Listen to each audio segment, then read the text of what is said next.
A $33 million house. Of course, it's going to be in Florida because all the weirdest things are in Florida, in a very special borough. And the house is on the market. So if you got 33 million in coin, you can become the proprietor of a $33 million house, which has a ginormous walk-in closet built in the style, shape, form, and colorways of a Chanel boutique. Ooh. And one doth wonder, did the Baconator have anything to do with that as kind of little extra money on the side? Let's find out together. First, subscribe to my channel if you haven't already. Push the join button next to the subscription button. Become a member today. Gain access to extra perks. You can also join me on Patreon. Super Dacob all spelled together there as well for extra perks. This video is being filmed live in front of a live virtual audience. I live stream several times a week. Come join the fun. Come join the chats. Thank you to my co-chatters who are here on the sidebar. Everything I say in this video is for entertainment purposes only, not rooted in truths or facts. Everything's alleged and just my opinion. So here's the article, which is kind of shocking if you think about it, because 33 million. And I was just like thinking about this. We were talking about it in another show. We were thinking like, wow, that's, yeah, the property taxes, but also, I don't know how Florida is now charging for buying a building and what sort of taxes you're going to have to pay, not just property taxes, but also like purchasing the house, transfer taxes and all that stuff. I mean, it must be a pretty penny. This is from Forbes magazine, and it's called Stone Creek Ranch. It's one of South Florida's most sought after private residential communities with, oh, there you go. Giving me kind of Mar-a-Lago vibes. A little Mar-a-Lago vibe-ish. Mar-a-Lago vibe-ish. IYK. And one of South Florida's most sought-after private residential communities with only 37 ultra-luxe estates located in Palm Beach County in western Delray Beach, Stone Creek Ranch is known as Billionaire's Row for its sprawling estates, most upwards of $20 million. Rhea Hortari says, so property tax is about $300,000 per year. It's insane. Wow. Wow. Naked Eyes says, the house probably has a mirror filled with diamonds along the borders. With Love says, if it's on the coast, the home insurance is insane because of flooding. Good point. Sweet Thing says, private pickleball court. Private pickleball court. Maybe there's also, well, there must be a swimming pool. Maybe this thing here back there is a swimming. Maybe the swimming pool is, because I don't know. There should be a swimming pool. Who knows? And a golf course too, says Naked Eyes. Yeah. Cinnamon Roll says $300,000. You can buy a nice house every year with that money, at least in Europe. Oh, depends where in Europe. Even Europe has gone up in price. I'd never want to live in a huge mansion like that. Don't see the appeal, to be honest, says Mahora. Not to mention maintenance costs, says With Love. And Bubalandia says Florida's average effective property tax rate is 0.8%, which is lower than the U.S. average of 0.99%. Naked Eye says, I'm just imagining things. Oh, Naked Eyes, yes, the golf course, the pickleball, and all that good stuff.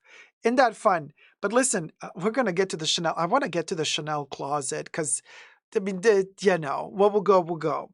So, now there's a rare chance to own a property within the prestigious enclave with a new $33 million home at 9200 Rocky Brook Way.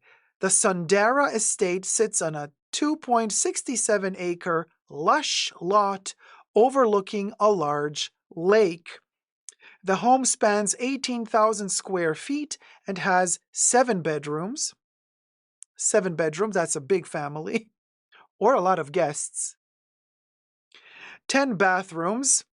Oh, honey, you can live your IBS, in peace. There's no more banging on the door when you got your diarrhea, saying, run out, I gotta go, I got the shots. No, now you can do it in peace in one of the 10 bathrooms available in your estate. The only problem is, can you run fast enough to make it to a free toilet before the leakage happens? We digress, because TMI is very fabulous in 2024, but we still digress. The design was inspired by the Four Seasons Bali, known for its tranquility, laid-back luxury, and serene grandeur the five-star hotel offers. You enter the home through a grand entry, which is flanked by two massive water features, outdoor art installations, and tropical landscaping. Inside is a double-height foyer with soaring ceilings and a magnificent chandelier that anchors the space. A sculptural staircase leads to the second floor, where there is a lofted walkway overlooking the foyer and the great room. Now, already with the second picture, I'm like, meh. Personally, this for me is a little bit meh. And don't get me wrong, I'm not being a snob and saying, oh, whatever, it's too small for me. No, it's big, it's big. I don't have a problem with the size. I have a problem with this interior decoration. I find this tacky. What is this chandelier, please? Wicca. The little table with a little flower. What is this? What looks like CGI, looks like AI generated. Forbes, yes. Forbes magazine. So this looks like it's CGI generated. See the pattern repeated? I don't know. Apparently this is a real photo. Stephanie says, I don't trust any property with a water feature. Very meh. It's so cold, says Kuro, right? Sweet Thing says it's hard to decorate that. Well, I'm not just talking about interior decoration here. I'm talking about the interior design. By that, I mean the way they chose. You see, this is annoying to me. Like, why would they add this floor paneling here? Like this, you see, no, make it all white. First of all, take this away. That already annoys me. These little black lines here. What is that? Then I don't like this like ziggy-zaggy thing of the staircase. Really annoys me. I don't like the black and white staircase. I don't like this curtain thing hanging. That's what makes it all tacky. I really don't like this table. Really don't like the silver black combo. Don't like the chandelier guts to go yesterday. Like this little silver, the silver little, you see this little framing in silver. This kind of glass framed with black. No, just do the glass, no frame in black. Don't do black and white here. Just leave it white. Just leave the floor white. Like you see, like I'm stripping it down. Less. I don't like the combination of yellow light and white light. So you got yellow lights, warm, in other words, warm lights here, cooler lights coming from the outside, warm lights up here. You got these little dots, these little lamplets. What is this? What is this? What is this? What sort of cheap hotel is this with the little lamplets at the top? No, you see what I mean? Gots to go. Silver gots to go, Katie, right? Anyway, we'll go. So anyway, you enter the home through the grand blah, blah, blah. A sculptural staircase, blah, blah, blah. All right. Designed by Stuart Brenner Architects and built by AK Building, with interiors by Michael Gray, the home has an ultra-contemporary feel, but with warm textures and rich materials. Past the foyer, the home opens up to another double-height room. The great room features a massive floor-to-ceiling gas marble fireplace.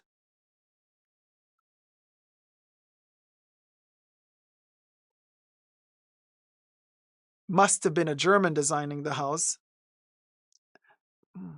Okay, take me to jail now. I had to say it. And now we can take me to jail. Moving on. Forget I said it. Past the foyer, the home opens another double-height room. The great room features a massive floor-to-ceiling gas marble fireplace and sleek furnishings that wouldn't look out of place in a designer boutique. 30-foot high floor-to-ceiling windows overlook the resort like pool and pool house. Go to jail. Which part is this? Which part in this is warm, LOL? This is not warm at all. I don't see it. I don't see it. I don't see it. Go to jail, says Steve. I'll see myself out. Thank you. So intimate, LOL, says Patricia. So intimate. I know it's giving me corporate. It's giving me the type of, it's giving me corporate that I don't want to be working in and then what are these little lamplets? What are they? These little things. Look at these little things. And they hang only up to here. Like, why don't you make them like hang all the way down to the bottom? You know, it looks very much like a house the Baconator would live in. It's giving me Baconator. IYKYK. The furniture has been carefully designed and selected for this home, and it is being offered fully furnished. Oh, lucky us. Look at that. Look how lucky we is. It's offered to us fully furnished. Boy, oh boy, this armchair is the reason I decided to drop $33 million, because I thought to myself, this bespoke, don't you just love the adjective bespoke? This bespoke armchair is the reason why, baby. Patricia says, no, let me guess. It's for sale and it hasn't sold for a while. Kev says, that single pot of orchid is giving poverty. Where is it? Ah! Oh, Kev clocked it. Kev clocked it. This single pot orchid is giving poverty. and oh, this pillow really irks me. This one shiny pillow, all of them are like velvet mattified, but no. This one looks like a peeling Chanel 22 bag in metallic that somebody left there by accident. Even Bubbles says no, says Patricia. It's a no for me too, said Bubbles. Totally Baconada. And the furniture has been carefully designed and selected for this home, and it's being offered fully furnished. Just off the great room is a private office, which has a hidden door leading to a cigar lounge. Okay, so this is basically your entire back of the house is a huge swimming pool. Okay, we'll go. I mean, we'll go. A lot of different places to drown, potentially. Huh? So, while staying at the Four Seasons Bali during the creation of their dream home in Florida, the original owners were enchanted by the resort's Zen-infused luxury. They found inspiration in the seamless blend of tranquility, opulence, world-class amenities, and the resort's dedication to wellness. Sure. To me, the best part of buying a house is to be able to finish it and make it yours. To furnish it and make it yours. So you would like to buy the house empty and then you can furnish it. Yeah, I mean, I don't know, like if you want to make a deal with them and say, hey, I want the house, but I don't want your furniture. So how much would you ask them to drop the price if they were to sell you the house without the furniture? What would you, so their asking price is $33 million furnished. How much would you pay for this not furnished? What would you ask for them? Like what would your offer be? Mahora says, that's a swamp, mama. Yeah, the gators are included in the price. Alligators, snapping turtles, cockroaches, brooches. Brown Girl Bella says, I'm here for a fireplace and cigar lounge, though. Cigar lounge is something. It is calling my name as well. Not gonna lie. And I actually... So, where did it go now? Oh, you would, okay, so James says, I would offer 28 million without the furniture. Katie says 30 million without the furniture. Cinnamon Roll says 15 to 20 million without the furniture. So you think that the furniture is worth $13 million? Oof. Robbie would offer 15. I mean, come on. I mean,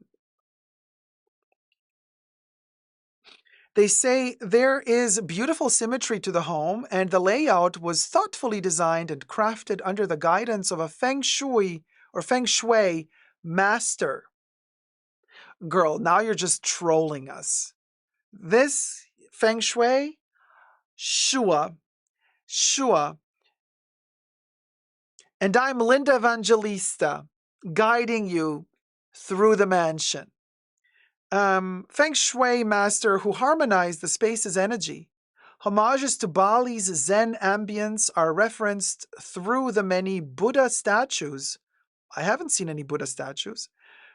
Tropical landscaping and a myriad of water features. Off the great room, there is a chic Downs View kitchen, plus an industrial-grade catering kitchen and a butler's pantry. The main level also features a formal dining room, complete with Terzani light fixtures. Oh, Terzani. Oh, Terzani. And a Murano glass wall installation. Upstairs, the primary suite is like its own private apartment with dual bathrooms, a private terrace, and most notably, a Chanel-inspired closet. One closet looks plucked straight from a Chanel boutique and has glamorous shelving and displays for haute couture, and the second closet was designed to showcase a sneaker collection. Now, listen, Linda. Listen, Linda. Listen, Linda. This is not a Chanel boutique, okay? Given the quality of Chanel falling down, this might become a Chanel boutique. But girl, I think the people of today that have a ton of money have a different understanding of what is beautiful and luxurious than what I do. I don't want any of these contrasts. I don't want these chandeliers. I don't want any of that.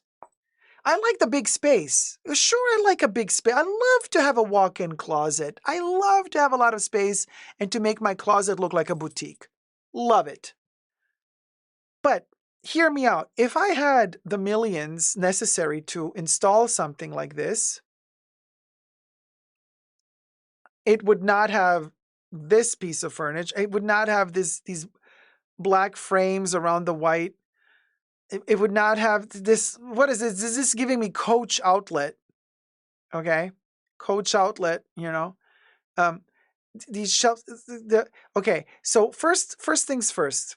I would decide, do I want it completely black or completely white? It can be very, very chic. If your entire walk-in closet is completely black with some spotlights illuminating it here and there like a cave, making it look very Byzance, very Baroque, very Gothic, then we're talking. Or if you want to keep it extremely proper, you do just pure white, and the only color in your closet are the clothes hanging in it. Then we lose all these frames and all these little lights, these little pokey lightlets that are everywhere. These chandeliers, girl, no. I mean, I understand somebody's love of having, medieval-looking torture contraptions hanging off the ceilings like cages for capturing witches or whatever, but no.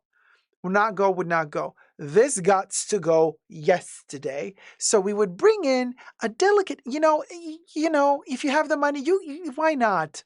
Order a couch from Rick Owens. Yes, God knows he needs the money. So somebody please buy a couch from the poor man. I don't know. Little Rick Owens moment. Patricia Casey says this is not giving me Chanel, it's just giving me black and white. Yeah, it's giving also a little bit Aldo. Yeah, Kuro. Yeah, it's giving Aldo vibes. So maybe a little Rick Owens cut. Why not? If you want the darkness, I'm always in the mood for a little. We'll get to the fake perfume bottle. We'll get to it. I always love a little island in a walk-in closet. Love a little display island. I'm always here for a display island. Always. However, I do not see this one in particular detail, so I don't know, I don't like ornaments. So what I'm saying here, so this thing needs to go all the way to the floor. I don't like this cut here. This little, what is this little, you see this little angle, this little curve? This ruins it for me. This needs to be straight all the way down to the floor, minimal, streamlined. You need to make everything, none of this, none of these little shadows, these little corners. This is what ruins it. And I know you think I'm crazy now, but like I come from, this world of luxury, of sales, of working in the design teams, working in PR teams, working in marketing, and also studied art. So for me, the devil is in the detail, always, especially when it comes to luxury. So you got money to pay for the detail, then be clever about it, okay? Because this to me is a cheap cop-out. This to me is a cheap cop-out. Bubblelandia says, yes, oven door and kitchen island. They're rich, at least have a comfy couch, the sweet things. So I'm just saying, these little details. Also here, I don't want to see this separation between the glass and the bottom part. And yeah, this looks like an oven. You open it here, and I don't want to know what's inside this oven, okay? I don't want to know what's inside this oven. And then another thing that is really irritating to me is like the fact that you need that ladder. You see in the back, there's a ladder. And you got to drag the ladder everywhere you have something up high, like up here. So you got to take that ladder that's over there. You see my hand disappears. Whoop. You got to drag the ladder here to pick up whatever's up here. You know very well that whatever is up there, you're never going to reach for it. You're never going to wear it. Whatever is up there is going to be a dust collector. That's where the bacon is, in the oven for the baconator. Yeah, possibly. So there's that. And I like the mirror. I think the mirror is, and I like the fact that it has this curvature, so you get to see yourself from the back and everything.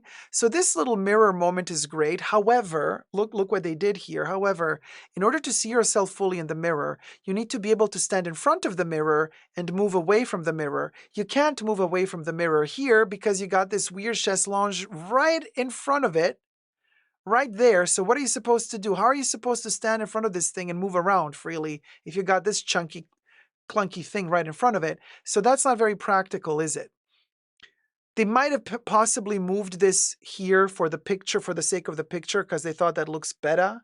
So maybe this thing was standing here originally, maybe, and they just moved it here for the photo. Now let's get to the bottle. Okay. So if you have the money to buy a $33 million house, if you have the money to buy a $33 million house, then please don't embarrass yourself by buying some fake Chanel bottle. If you have $33 million to buy this house and you want a ginormous Chanel bottle of Chanel No. 5, then buy yourself the $10,000 to $15,000 1 liter bottle of Chanel No. 5 Parfum in crystal, invest the $15,000 to $20,000 more to have the original bottle of Chanel No. 5, not this fakery. What is this? This alone, this fake bottle alone makes everything else look fake too. It's one detail like this that messes up everything. One detail like this, you know what I mean? It's one of those, like those paintings you buy that have the Chanel bottle with flowers drawn inside of it that you can, I don't know if not at IKEA, but there are places. I think I've been to Marshall's, or was it TJ Maxx, and where they sell these little posterlets that have these things, like get yourself the real bottle. And if you want to come for me saying, how dare you say it's fake? I know it's fake. Just like the inspired Louis Vuitton luggage from Simone, who won the Olympics. So anyway, there you go. 33 million. The problem with this mansion is that I would buy it for 33 million and then I would spend another 33 million to restructure it completely. So now this thing is going to cost me 66 million after I'm done with it. So that's why at the end of the day, I say thanks, but no thanks. Next. Tell me your thoughts down below. What do you guys think? We'll go, or we'll go. Thumb up the video, subscribe, and until next time, never give up on fabulous love. Bye.